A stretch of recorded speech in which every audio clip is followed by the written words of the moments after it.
right, thank you for staying with Daybreak. Let's start the discussion on the state of the nation right now. Honorable Edwin Sifuna is here, Senator for Nairobi. Honorable Danson Mugatana is here, Senator for Tana River, and Honorable Farah Mali, Member of Parliament for Dadaab. We're going to talk about matters, politics, and everything in between there. We'd like to hear your views on every single subtopic that we'll talk about at Trevor Mbija, at Citizen TV Kenya. Use the hashtag Daybreak. Let's start off with the Daily Nation. Storm over housing levy. And I'll start with you, Sifuna, on this. Is there any way this can be regularized? Good morning, everyone, and Happy New Year. I think this is the first time we're on this show this year. It's already February. Yeah. I don't know about regularization, but for me, the position on the housing levy has been consistent, that the views of the Kenyan are more important than the intentions of the executive.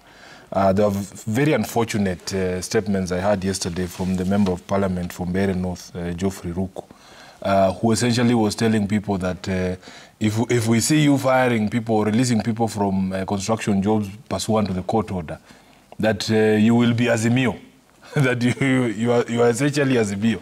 I mean, as in, where did we lose our senses as a country? The problem with the housing levies have been defined clearly. And the biggest problem for us, Trevor, has always remained the state of the Kenyan people in terms of their ability to be able to bear more taxes. I don't understand why the government has just refused totally to listen to the people. Even in the public participations on the new bill that is supposed to do what you're calling regularization, I am very proud of the people of Nairobi who showed up at KICC to speak to that committee, because they were very clear in their minds and in their submissions that this housing levy is something that they do not want. If you look at people's pay slips right now, people are suffering, Trevor. Deductions have gone so high that people are saying it is easier for them. It is actually more beneficial for them to be paid the taxes and the government to go away with their salaries, because the taxes are more than the salaries. And this is the situation we are in. And right now, we are just looking for common sense in government.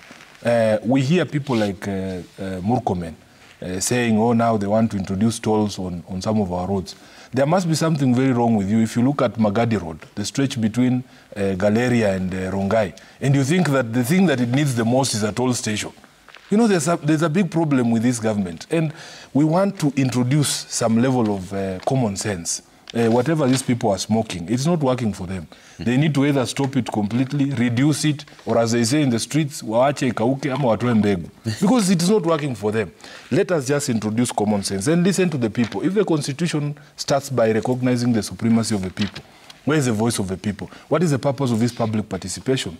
So you hear the head of state himself saying that the housing project is going to go on irrespective of the decisions of the court, that he's going to send the police to Haiti, irrespective of what the courts have said. That is not the country that we want to live in. We want common sense to return. We want the supremacy of the people of Kenya to return in governance. So I don't see any way that you can regularize, because any law that you pass must be in accordance with the wishes of the people. And the people have spoken clearly that this housing levy is something that they do not want. So is this simply based on the lack of ability to bear more taxes for Kenyans and not necessarily the lack of needs for houses? Or I think that is the primary consideration, given the state of the people right now. And I've argued that the state of the nation is the state of the people. Yeah. People are facing very difficult times. Even the few people who say are employed. Yesterday I was at Kwanjenga Primary School as part of my oversight work over the school feeding program.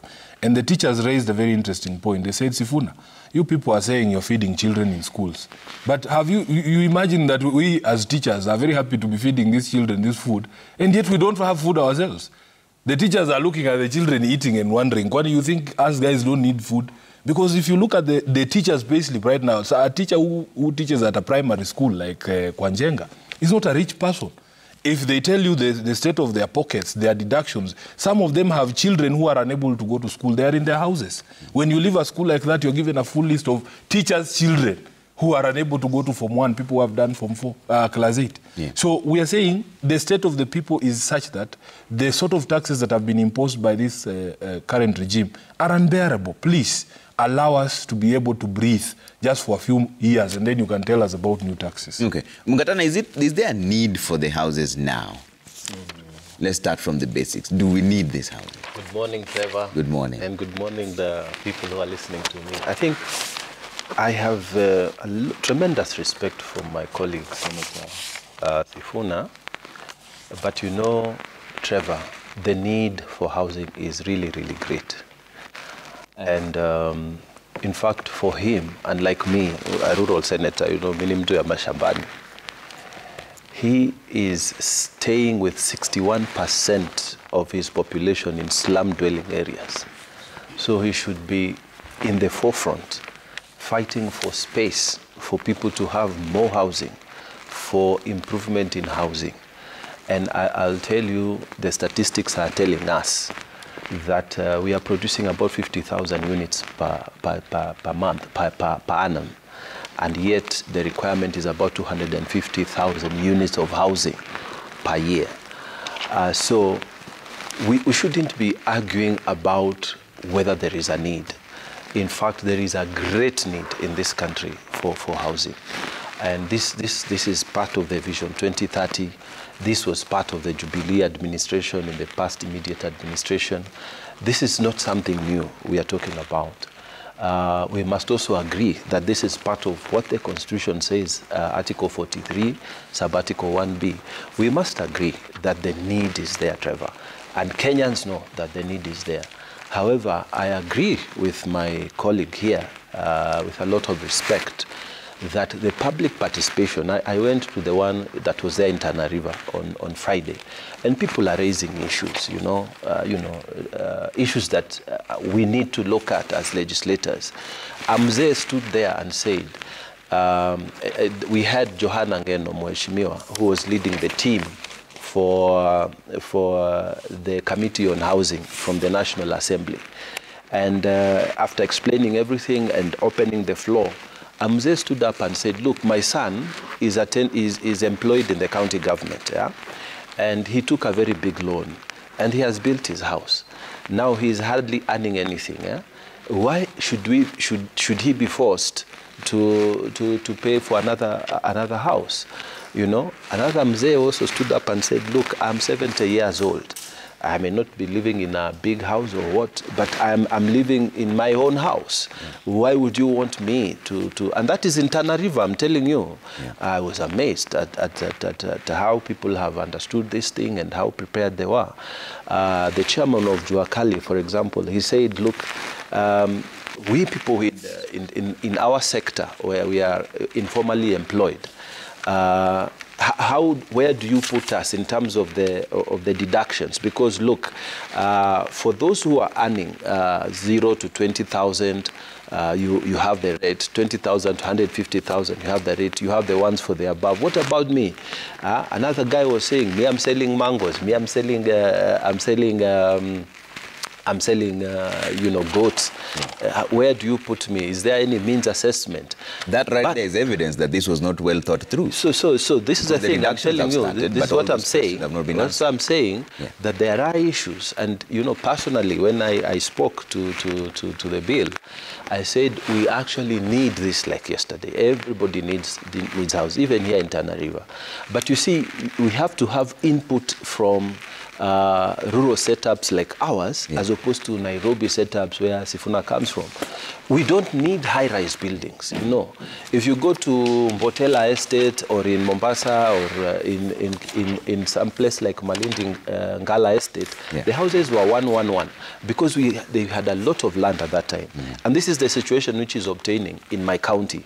We have a lot of land. So the planners, I was telling them, we don't want a situation where you are telling us that you are coming to put up high-rise buildings in Tana River County for affordable housing when we have a lot of land. You can put estates that are single units and they're cheaper. You don't have to buy the metal, the iron or the steel to put up the buildings. You don't need to do those kind of high-rise buildings. So we have to have input from our side, these marginalized areas where we have a lot of land and small populations. So we definitely have to think about it and fertilize the thinking around it. But to argue that we don't need this is wrong. And I think I've even had Sifuna's, Honorable Sifuna's part itself saying they are not opposed to the program. It is the implementation that has a problem. So I think we have a meeting point as leaders. And I like the fact that this matter is going back to Parliament.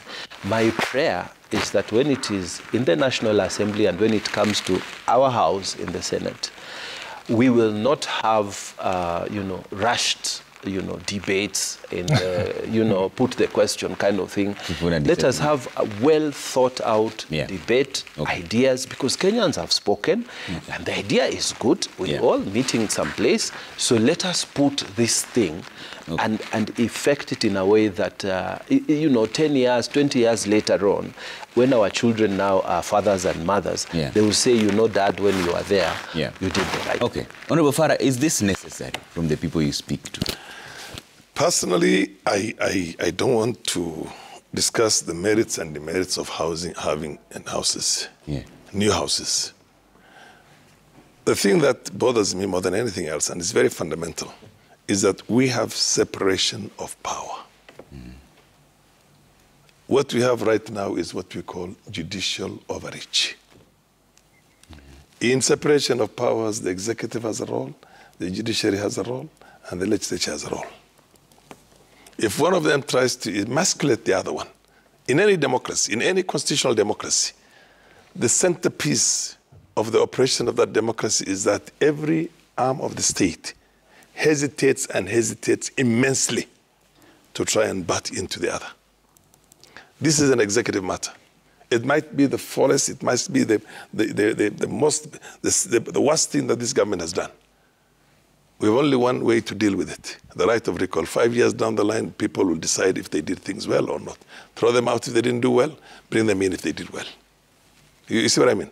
They can levy taxes, they can, put up projects. They can decide whether a road is going to go in this direction or go in the other direction, or the road is going to come and through it, whatever it is. But this time, when the judiciary comes and says, it has to be done this way, and they tell the parliament, you can't do this. You can't have public participation in parliament. I mean, where is that nonsense coming from? These two guys are all lawyers, my friends here. It doesn't work anywhere. You see, right now, I'll tell you what's happened. According to Donald Trump, he thinks people coming from the South, Mexico and the rest of them are rapists, they're drug lords, they are criminals, they are all sorts of things. It's not his turn. He's not in government now. When he was in government, he put up a wall. Now Biden comes in, he opened up everything and demolished the walls and told them, walk in.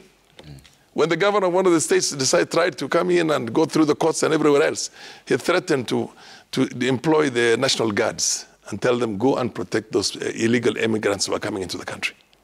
And they're illegal, by the way. It's illegal immigrants.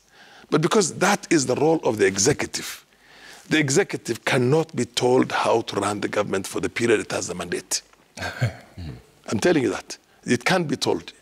Now, your only time when you go for a judicial review is when after a matter, somebody is aggrieved, and that person brings in a matter and says that I am personally aggrieved. I am personally aggrieved. And because I'm aggrieved, I have this matter, and this act or this piece of legislation which is being used against me is unconstitutional. Piece of legislation, which is an act of parliament, is unconstitutional. That's the only way you can take it to court. But here we have an anticipated piece of legislation, and the court says it's unconstitutional. The Constitution is very clear. It says the piece, wait until parliament does its job. When it has done its job, somebody comes to court because that person is affected and aggrieved, then go to court. Okay, public participation. We don't have a law on public participation. We don't have a Public Participation Act. Somebody can come out there and tell you that the publishing of the bill itself is public participation. They can tell you that the few people who came to the committee, my committee, JLAC, and voiced their concerns, that is public participation. We don't have a legislation on that. Ordinarily, when there's a lacuna in law on something, the judiciary hesitates and says, there's a lacuna, go back, and Parliament should create that law. And I'm not trying to, I'm talking about the practices. It's important for us to understand these things, not from an activism point of view, but from fundamental lawmaking and application of the law itself and the separation of powers on the basis of that. Now, if you say, for example, we have a right to clean air. Can you go to court right now and say, I don't have clean air? There is the right of the pursuit of happiness. in the American Constitution. Somebody can say my happiness is, something that offends you. You get my point? Is there, can somebody take you to court for because he is not allowed to have the pursuit of happiness? Okay. So our constitution is all constitutions generally are very ambitious. Yeah. They have all, it's a shopping list, very good ideas in that. But the issue is, what is legally applicable in there? Okay, let me bring in the lawyers on this. Is there judicial Farah said a lot of things that are just outrageous. First of all, you can go to court to enforce your right to clean air. It is just common sense. If the law requires that, for instance, certain quality of air should be maintained, there's a law on the environment, and then somebody puts up a factory there that is polluting the air, or a quarry that is making noise. We have seen people litigate these things, and the courts have actually shut down those operations because they are ruining your right to a clean air. Number two, when you talk about checks and talk about separation of powers, in fact, there's also the checks and balances bit of it, that in fact the judiciary exists to check the power of the legislature and the power of the executive. You cannot say it is judicial overreach when a judge takes a law that you have passed in parliament and looks at it in terms of comparison with the propriety or whether it was passed in accordance with the constitution. It is the people of Kenya who gave the judiciary the power to do that. And this constitution says the constitution, the people are supreme. So you cannot argue that the people in the executive cannot be told how to govern when they have the 5 years. That is just not true. I think you are living in the past, Farah, because this new constitution I'm not totally changed the paradigm. Because you cannot tell us that you cannot be challenged in court for decisions you make as a legislature or as the executive. That is why the checks and balances exist. And when you are elected as a people, there is a reason why you have to take an oath. And that oath does not say that I will do what I want to do for the 5 years because I have a mandate. The oath says that you will obey and protect this constitution. That is what you take an oath through. And before you subscribe to that oath, you cannot even start the work you've been elected to do. That is what the Constitution says. So please, some of those arguments do not make any sense. And Trump never built any wall. I don't want to go to the US to show you. He never built the wall that he claimed to build. So some of those examples you're giving us just don't make any sense. You have not seen walls in the Senator States? Mungatana. Yes. You say, unlike me who comes from the city, you in Tana River don't need housing as much as I do. I was in Garsen, your people are living on the road. Your people are living on the road, the ones who are affected by the floods. In fact, we were saying so the priority of government. Distinguish that no, just from the regular the priority of government, of course, is to make sure that people enjoy the life to the utmost. I have no problem with that. I will not argue against the need for housing here in Nairobi. We have examples of these things having been done. There was a slum upgrading project that was initiated during the Grand Coalition government by Raila Odinga. You didn't see a levy introduced at that particular point to do that. No. Number two, when Uhuru Kenyatta was in power, he started many of these projects, including the ones in Mukuru that I see the president from time to time just going to pass by and take photos and claim that he's the one building them. Those houses were begun without that housing levy. We are saying, let us have a conversation about how this thing is being implemented. And number two, you as a legislator, where do you think the views of those people you have given examples of, that mzee that spoke in Tana River, what happens to his views? Are you sure? Can you give him an assurance that those views will be reflected in the final product? You and me know that at the end of the day, this public participation that Farah says there's no legislation to guide has already been defined by our own courts. Yes. The courts have said that this public participation is not a cosmetic exercise. Yes, Parliament has not passed that law, but they're saying even the courts exist to develop the law. Farah, there is law that comes from the courts. No. There is law that comes from the courts. I don't know why people don't understand some of these basic things. Yet you have been in public service for years. Senator Mungatana cannot guarantee the people who spoke in Tana River that their views will be implemented in the final law. What will happen? Because this is our Wasipende government, forget about what the Senator is saying here. He knows for a fact that when the bill comes to Parliament, this debate he is crying for will not happen. He knows they will be called from State House and told, pitisheni hiyo kitu by saa saba.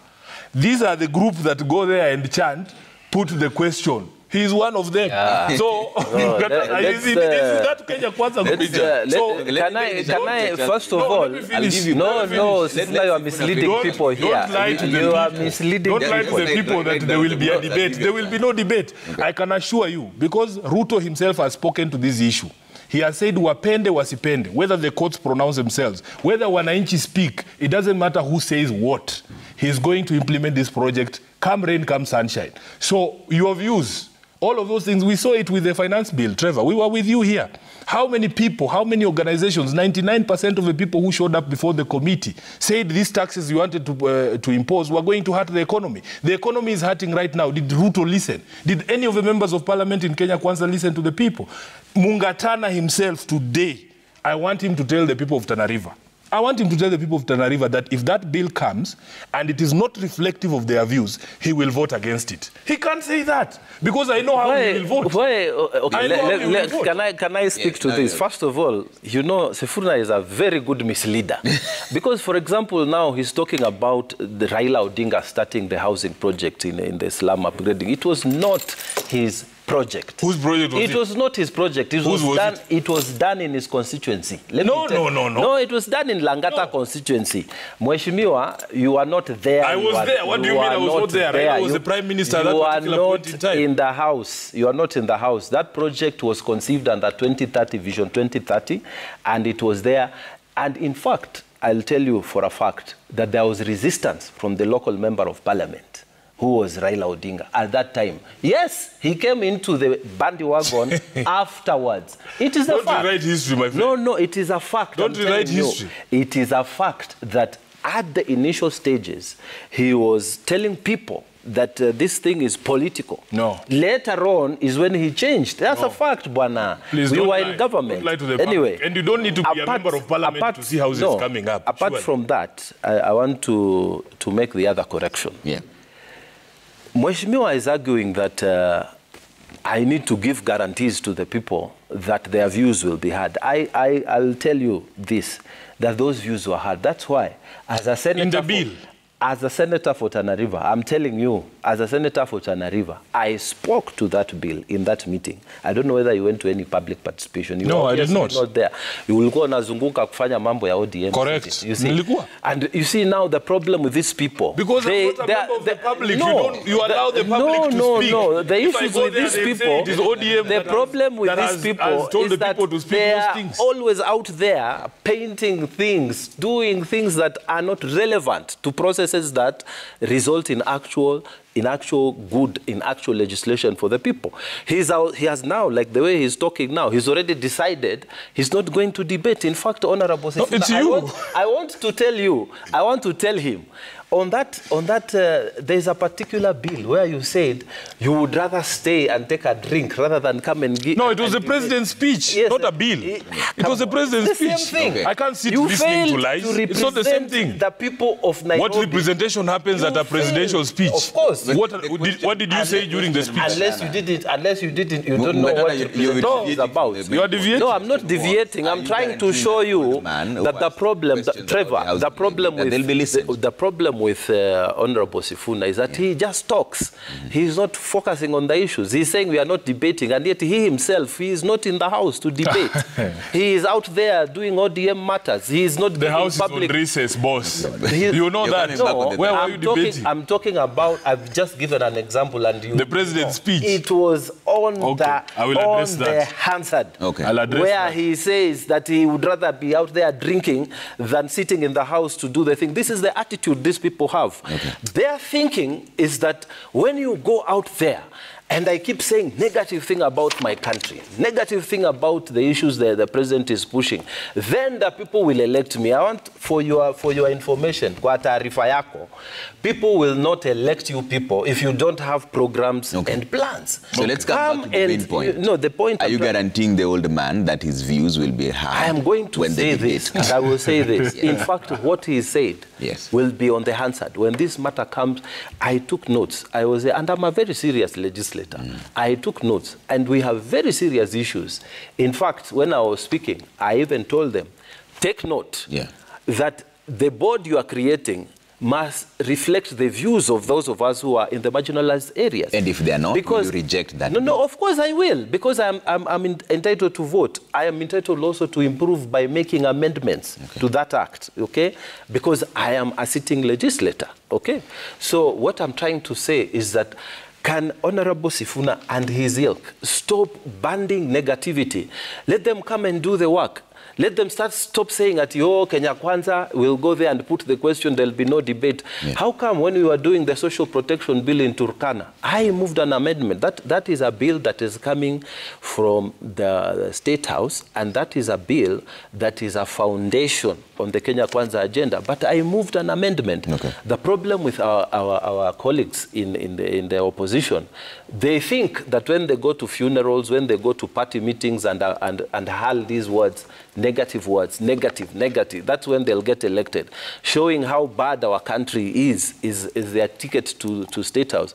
I am giving them news that the people of Kenya can also see through them, that you need to come up with alternative programs. Okay. Like if you believe that housing is not an important program, come with an alternative program. Okay. If you think housing, the way we have presented it, is not good enough, then don't support it, but come with an alternative. I expected Sifuna to tell us that we need to amend this way. We need to talk to this bill this way. We need to stand before Kenyans and tell them, instead of maybe bringing affordable housing, let us put expensive but long-lasting houses. Yeah. We need to have ideas. These people don't have ideas. Their only ideas, and I'm sorry to say, Bwana SG, their only idea is to wait. When Ruto says something, you attack it. Okay. When the Treasury says something, you attack it.